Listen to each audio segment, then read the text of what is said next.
So first of all, thanks for granting us time from your busy schedule for this exclusive interview with the Industrial Product Finder IPF, and we welcome you for this interview. Thank you.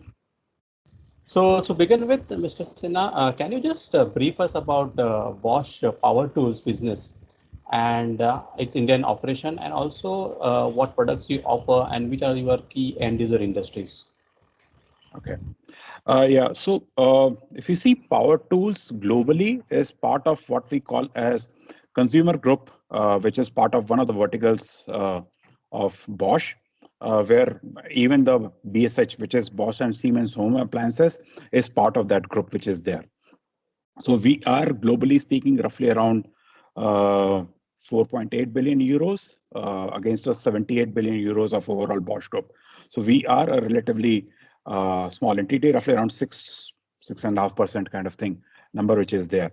But we are one of the fastest growing division within overall Bosch as a whole. Again, if we look at India, in India, Bosch Power Tools came into the markets in 1993. So now it's close to 26, going on 27 years since we have been in India. And actually, when I talk to the old timers, I mean, we were the pioneers when it came to getting people to use power tools. So I'll just touch upon the product and then I'll come back to this point. So for example, if you see any tool which is used for, say, construction or for metalworking, what used to happen was a lot of manual work. So people would use hammers to break concrete blocks, or people will use files or those sanding papers or equivalent of that when they used to do those grinding work. Bosch Power Tools pioneered that, and we started with what we call as the entire hammer segment, which is basically a mechanical hammer operated through a motor, which is used for cutting any kind of, or basically making any kind of big concrete blocks into smaller pieces. Uh, when you look at from the application areas, I think construction and manufacturing are our two biggest segment that exist. Because if you look at constructions, be it construction of new, you can say new infra, homes, roads, or anything, uh, you typically, so for example, let's assume you're demolishing something to build something new. You have those big excavators who will come in and demolish. But ultimately, for you to actually remove those concretes into manageable chunks, you have to actually break that into smaller pieces. And that's where our tools come in. Again, if you look at manufacturing, be it a refinery or looking at any kind of pipelines or roads, it requires cutting operations on metal rods. It requires some amount of finishing operations on metal surfaces. So these are two very big areas. Besides that, also we are fairly big when it comes to application areas around wood. We are on specific applications around automotive industries. We are quite big in.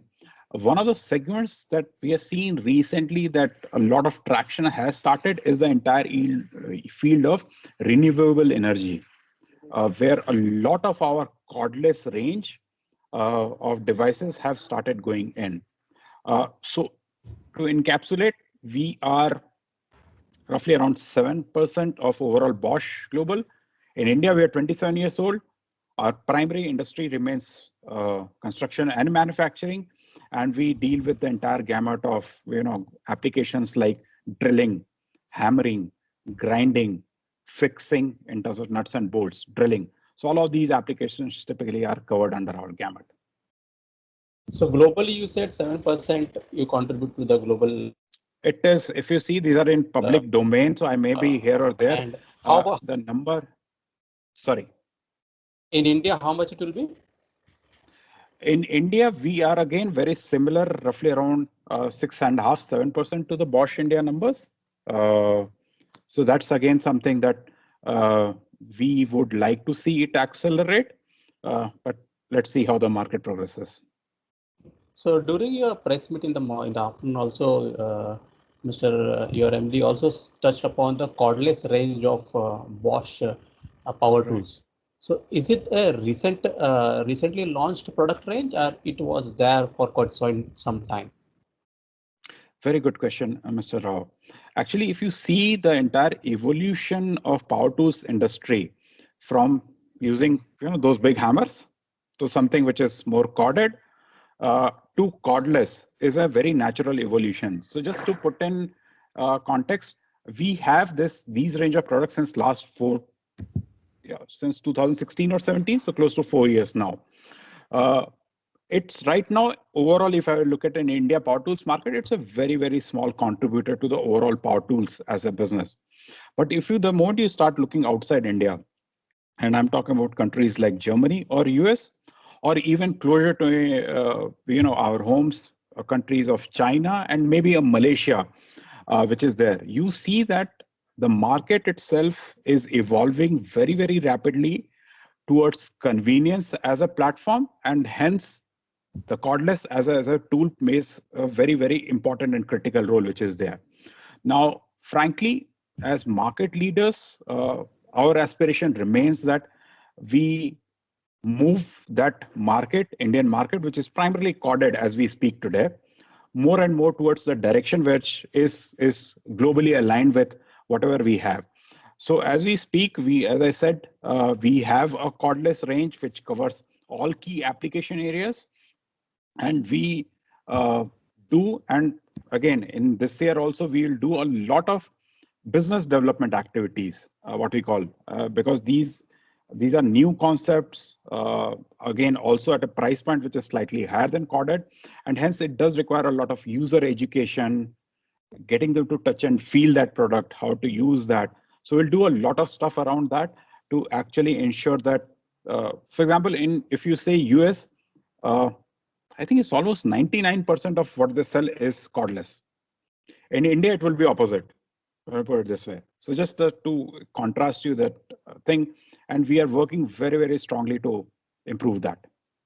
So how many such product will be there in India, launched in India in cordless range? In cordless range, very hard to pin out a specific number, but I'll still take a shot at it. Right now, we have close to 15 or 16 products, because what has also happened is, based on our learning, we have discontinued some products and we have got some new products with better features and advantages, which is over there.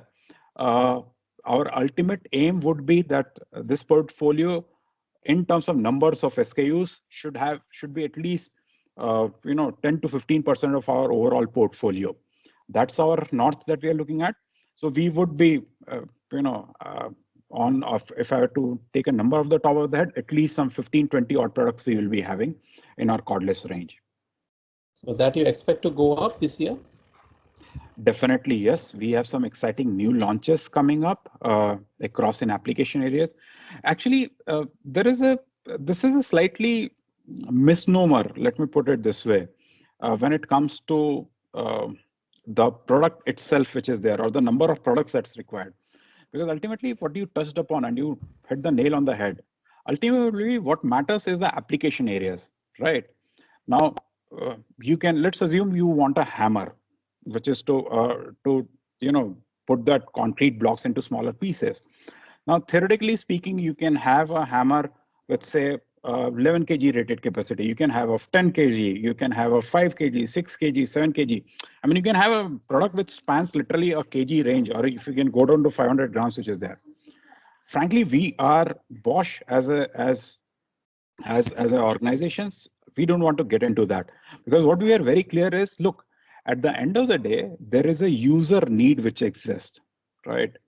And that user need should be satisfied with a range which remains lean enough for a user to actually understand the gap between, say, one product or the other product, while still span enough so that all categories of users actually gets covered.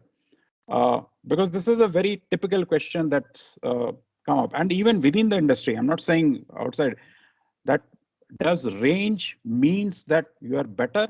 I always feel that range has its pluses, but also has its cons in terms of, real differentiation for users can create a degree of confusion in users' minds. So we are looking at a range which covers all, as I said, all the critical application areas for cordless.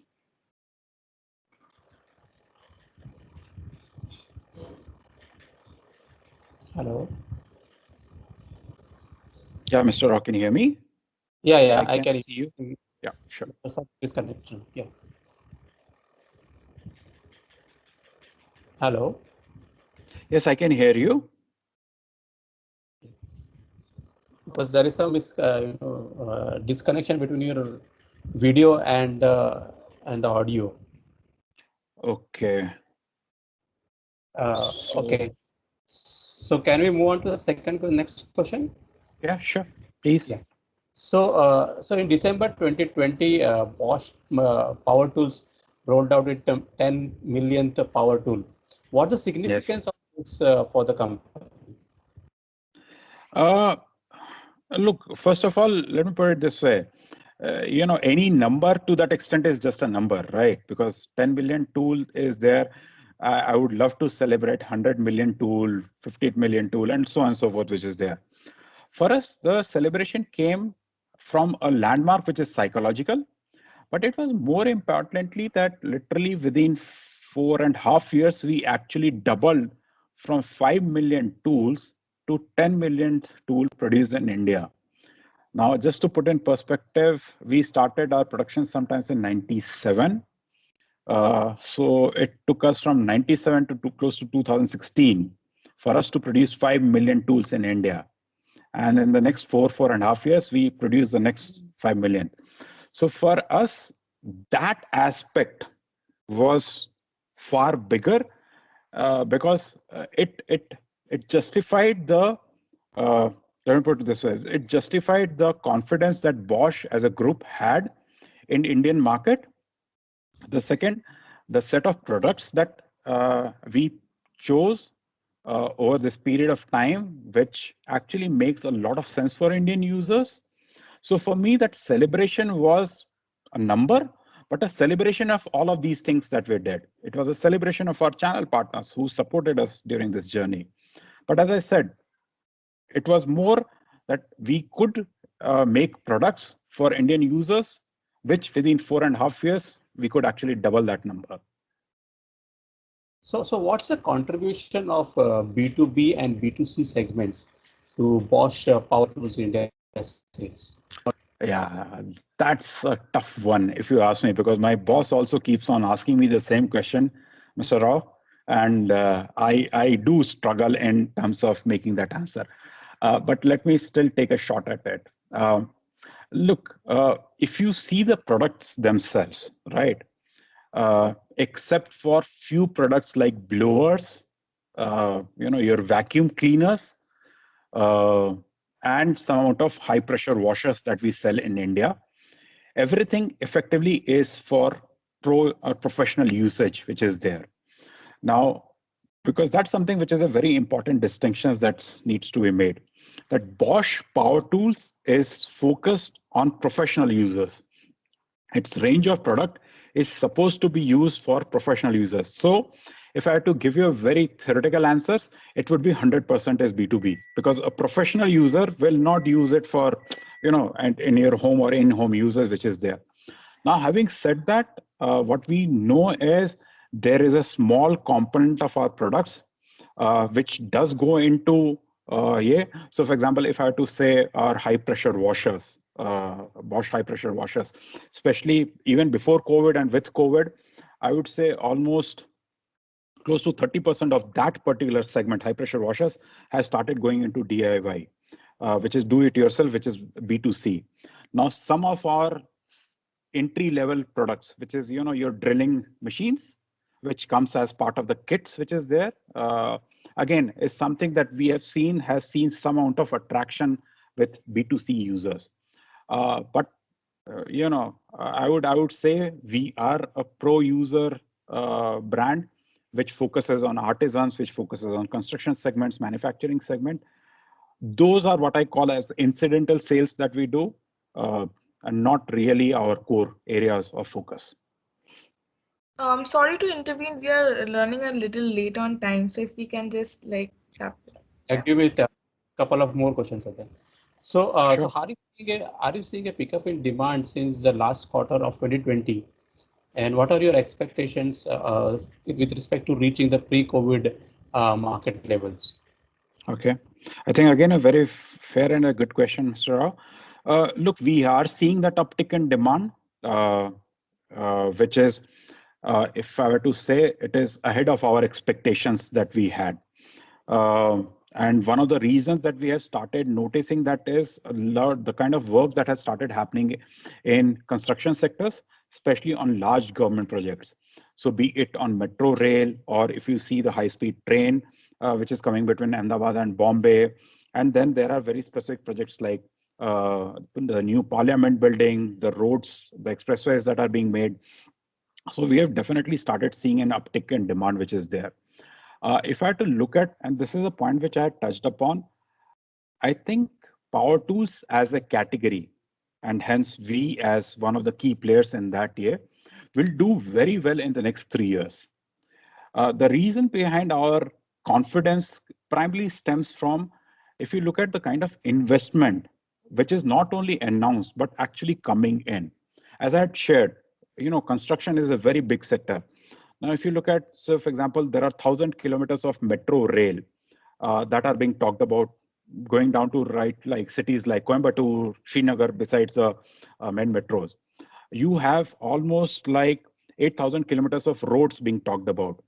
You have almost close to new 2025 greenfield airports that are being talked about. So all of these places are where it will happen. The second thing is, far better than me, that any of investment in infra also has a very strong multiplier effect on the other parts of the economies. Now we see that it would mean that a lot of other manufacturing units will start investing in capital expenditure, where power tools will play a role. The second piece, if you see, again, this is a segment was touched upon by the entire scrapping policy that's there. We are reasonably hopeful because at this stage, all the details are not yet out. So we don't know what the final contours of the policy itself will be. But we are fairly hopeful that any kind of scrappage that happens of vehicles, our tools will also play a role over there. And hence, coming right from the entire Atmanirbhar initiative to the spends and the budgets, which actually led to deficit spending being talked about, we are very hopeful that we'll do very well in the next 3 years. So what are the key trends that you are seeing in the power tool segments? Okay, I think one of the biggest trends that I see is this entire piece of people not using as much after sales support as they used to, especially on the entry level products which is there. So because you keep on hearing use and throw in the Western concept, because India culturally is not like that. So my father would have goods in his house, which will be like, I don't know, maybe he would have bought it when he started his jobs. All of us know that, right? But somewhere this is surprising that we have started noticing that, especially for the entry level products, which is there. This is something people use it, and after say a year or so, even if it may have some life, but rather than repairing it, they'll want to go for a replacement, which is there, which is a very interesting and new trend, in my opinion, which is there. Besides that, the entire piece of convenience, even if it means at a cost which is there, is something which is playing. So for example, we have something called a no worries offer, where we talk about you pay 30% to 50% more price, and for the next 3 years, all your entire servicing is taken care of by us. We have seen that people want that convenience. People don't want to get hassled by, saying, "Nahi, somebody has to go take that machine to the service center, get it repaired, and come back," which is over there. So these two, I would say, from a user perspective, are very interesting trends. The second, which is there and which is, again, very Indian in nature, and that's something where we actually launched. So you won't believe, people still have that. At least there are in 3 product segments. We are the entry level branded player. So if you look at all the branded players, we are at entry price points. We still carry that perception that we are a slightly premium brand, and hence a slight price premium which is there. Because more and more users that we see, because Power Tools also is a market which is hugely impacted by a lot of imports that happen of cheap in prices, but also cheap in quality and safety factors. So one of the things that we have noticed is people have started preferring branded products over unbranded products, even in industries like power tools. And that's something I think will be very good for the overall industry per se. So user at a convenience, user not being as first on value as they were earlier, and some amount of preference for branded thing is something that are interesting trends in my view. So finally, what's your growth plans for your division for 2020? Are there any capex, expansion, etc.? This is something that actually, if you see, and this is I'm just playing from your question on Q4. From Q4 onwards, the kind of fillip in demand that we are actually seeing, we are engaging with our GBs very actively in terms of putting together business proposals to enhance capacities in line with whatever we are seeing as demand. This remains more of an ongoing process, but I would say this has accelerated in the last 2 to 3 months. And we are very hopeful that we would have, based on market feedback and requirement and volume trends that we are getting, we would be enhancing line capacities as we go forward into chip, because that remains our, a very core piece of our strategy. Local for local, but more importantly, products which are suited for Indian needs. Okay, thank you, Mr. Nishant Sinha, for your time. It's a pleasure, Mr. Rao. It's a very nice interacting with you. Thanks. Thank you. Yeah.